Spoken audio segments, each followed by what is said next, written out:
सर्वेभ्यो नमो नमः। स्वागत है आप सभी का आज की कक्षा में। 10वां पाठः 10वां कः। तो आज हम इस पाठ का अभ्यास कार्य करेंगे। वयम् अभ्यासं कुर्मः। कोष्ठकात् समीचीनम् उत्तरं चित्वा लिखन्तु। कोष्ठक से उचित उत्तर चुनकर लिखो। पहला है कति बालकाः स्नातुं गतः। तो कितने बालक स्नान के लिए गए? 5, 12 या 10? तो कितने गए थे? 10 बालक। तो सही उत्तर है 10। कतमः बालकः नद्यां मग्नः इति निश्चयम् अकुर्वन्। तो कौन सा बालक नदी में डूब गया यह निश्चय किया? प्रथमः बालकः, 10वां या 5वां? तो कौन सा बालक डूब गया था? 10वां बालकः। 10वां कः आसीत्? 10वां कौन था? नायक, पथिकः, नदी। ठीक है, तो 10वां कौन था? तो 10वां था नायकः। कः सम्यक रूपेण बालकान गणितवान। तो किसने अच्छी तरह से बालकों को गिना? नायक ने, पथिक ने, बालकः ने।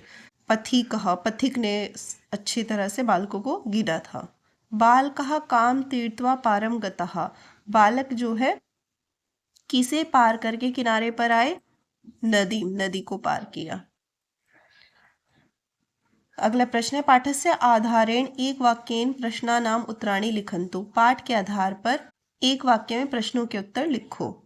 10 बालकः किमर्थम नदीम अगच्छन्। तो 10 बालक किस लिए नदी में गए?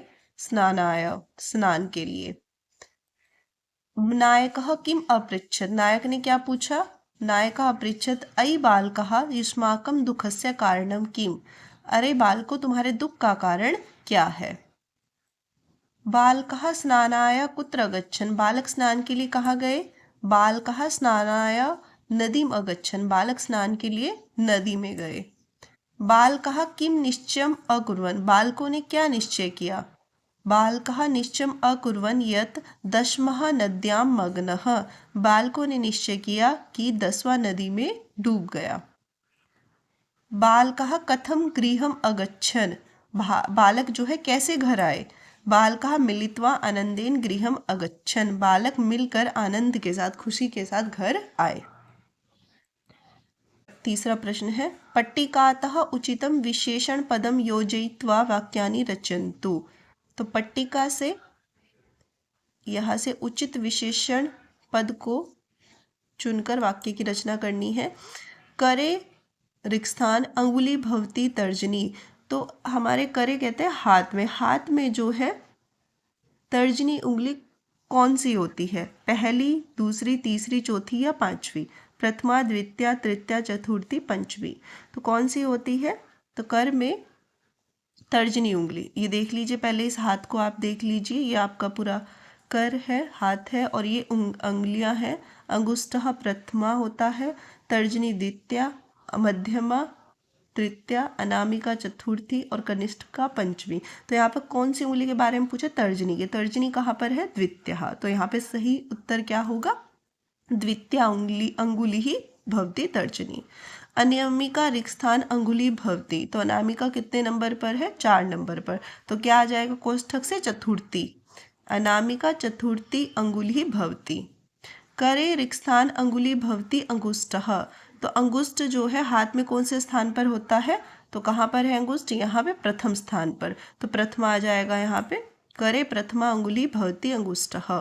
तो हाथ की पहली उंगली अंगुष्ठ होता है। कनिष्ठिका रिक्स्थान अंगुली भवती। कनिष्ठिका जो होती है कौन सी उंगली होती है? कनिष्ठिका ये लिखा है यहाँ पे, तो कौन सा है? 5वें नंबर पर है, तो आ जाएगा पंचमी। तो कनिष्ठिका पंचमी अंगुली भवती। करे रिक्स्थान अंगुली भवती मध्यमा। मध्यमा जो होती है कौन सी उंगली होती है? तो तीसरे नंबर पर है यहाँ पर मध्यमा, तो ये हो जाएगा मैं तृतीया। तो करे तृतीया अंगुली ही भवती मध्यमा। आगे चलते हैं। पट्टिकां दृष्ट्वा प्रश्नानाम उत्तराणि लिखन्तु। पट्टिका को देखकर प्रश्नों के उत्तर लिखो। तो यह हमारी पट्टिका है। और सप्ताहस्य प्रथमः दिवसः कः। तो सप्ताह में 7 दिन होते हैं। प्रथमः दिवसः रविवासरः, द्वितीय दिवसः सोमवासरः, तृतीयः दिवसः मंगलवासरः, चतुर्थः दिवसः बुधवासरः, पंचमः दिवसः गुरुवासरः, षष्ठः दिवसः शुक्रवासरः, सप्तमः दिवसः शनिवासरः। तो ये 7 दिन होते हैं सप्ताह में। तो सप्ताहस्य प्रथमा दिवसः कः, तो प्रथमा दिवसः कः होता है, रविवासरः। तो उत्तर होगा रविवासरः। सप्ताहस्य कतम दिवसः रविवासरः, सप्ताह का कौन सा दिन रविवार होता है। तो कौन सा दिन होता है रविवार, प्रथमा दिवसः। सप्ताहस्य षष्ठः दिवसः कः, सप्ताह का छठा दिन कौन सा होता है। तो षष्ठः दिवस क्या है, शुक्रवासरः। तो उत्तर आ जाएगा शुक्रवासरः। अगला है सप्ताहस्य कतम दिवसः शनिवासरः अस्ति, शनिवार जो होता है सप्ताह का कौन सा दिन होता है। तो शनिवार यह लिखा है, कौन सा दिन है, सप्तमः दिवसः।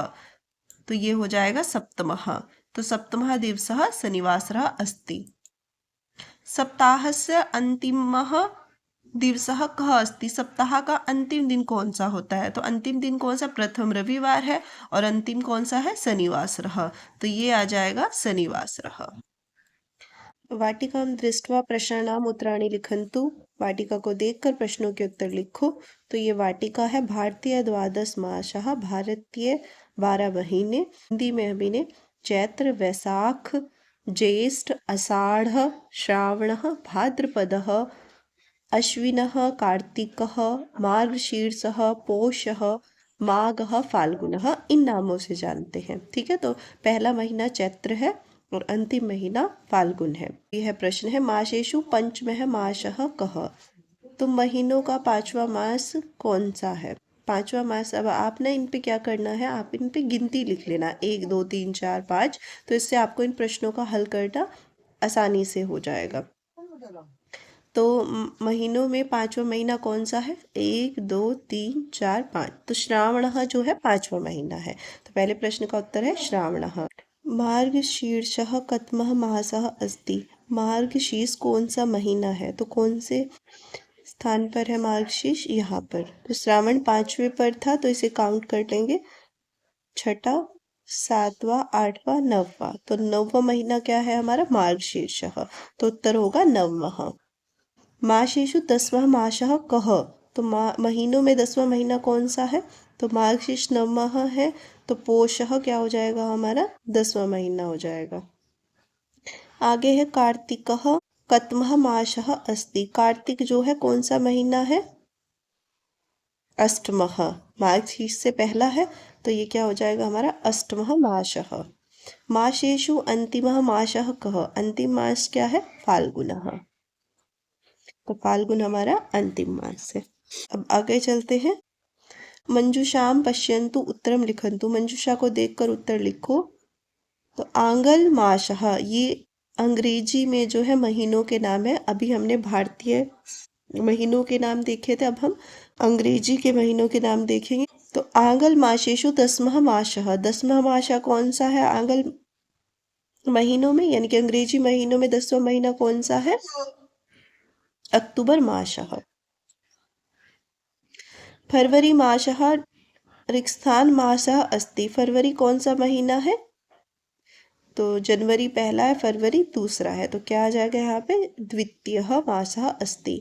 आंगल मासेषु अष्टमः मासः अस्ति, 8वां महीना कौन सा है आंगल उसमें, अगस्त। तो अगस्त मासः। सितंबर मासः रिक्स्थान मासः अस्ति, सितंबर कौन सा महीना है हमारा, नवमः मासः अस्ति।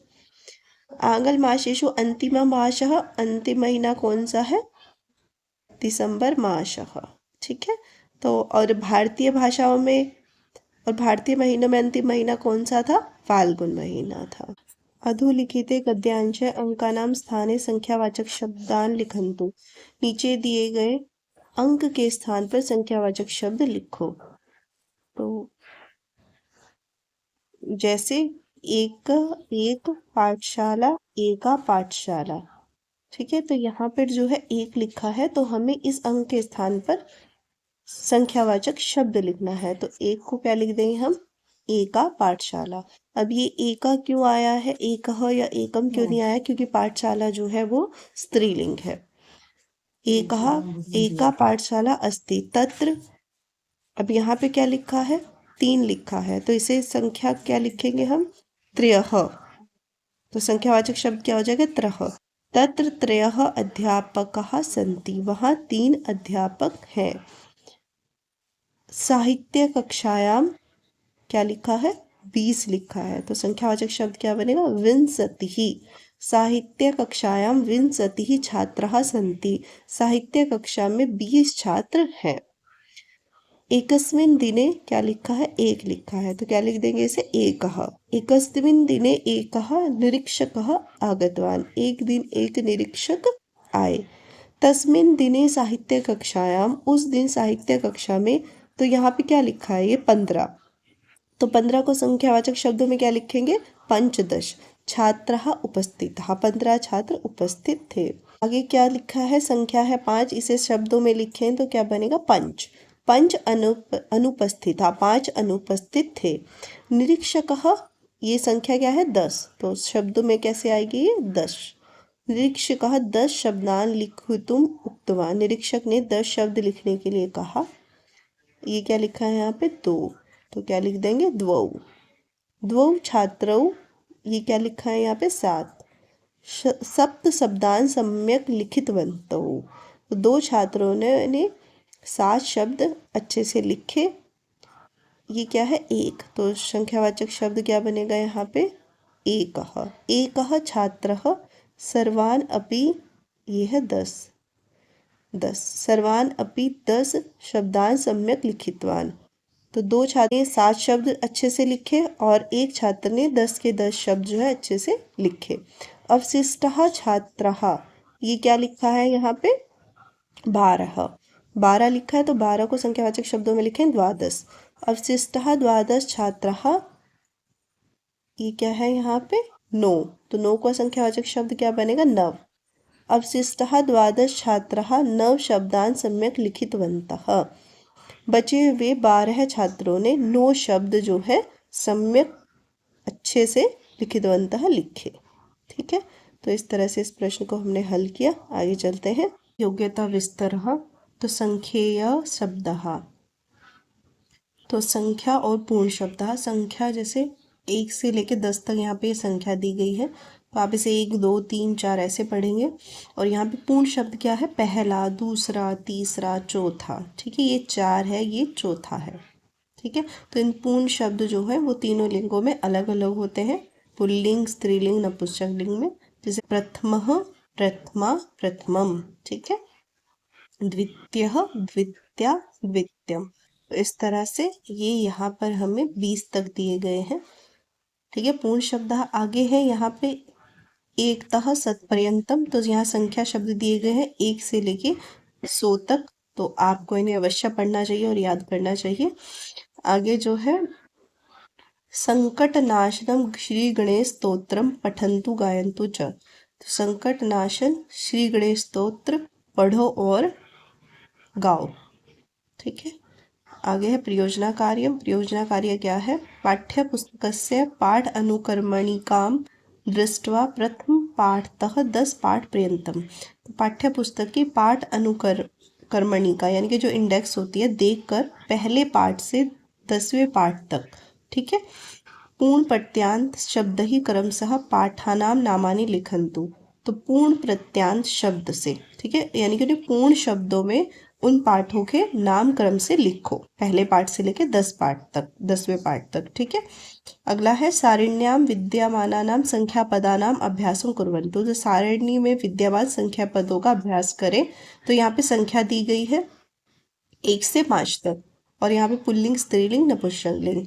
तो एक संख्या जो है एकः, एका, एकम, और 2 जो है पुल्लिंग में द्वौ, द्वे, द्वे। 3 का जो है पुल्लिंग में त्रयः, स्त्रीलिंग में तिस्रः और नपुंसकलिंग में त्रीणि। 4 का जो है पुल्लिंग में चत्वारः, स्त्रीलिंग में चतस्रः और नपुंसकलिंग में चत्वारि। अब पंच का आप देखेंगे तीनों लिंगों में समान है। ठीक है, तो पंच का आप क्या देखेंगे? तीनों लिंगों में क्या है? समान है। पंच पंच पंच ही बना है। तो अब ये लाइन महत्वपूर्ण है। पंचतः आरभ्य संख्या शब्दानां त्रिषु लिंगेषु समान रूपाणि भवन्ति। अब 5 से लेकर आगे की जो भी संख्याएं हैं वो तीनों लिंगों में क्या चलती है, समान चलती है, लेकिन 1 से और 4 तक की जो संख्या है वो तीनों लिंगों में अलग अलग होती है। अगर आप पुल्लिंग शब्द के लिए प्रयोग कर रहे हैं संख्या, तो आप एक अगर पुल्लिंग शब्द के लिए प्रयोग कर रहे हैं तो एकः का प्रयोग करेंगे, और स्त्रीलिंग के लिए कर रहे हैं तो एका का, और नपुंसकलिंग के लिए एकम शब्द का प्रयोग करेंगे। ठीक है, इसी के साथ हमारी आज की कक्षा समाप्त होती है। धन्यवाद।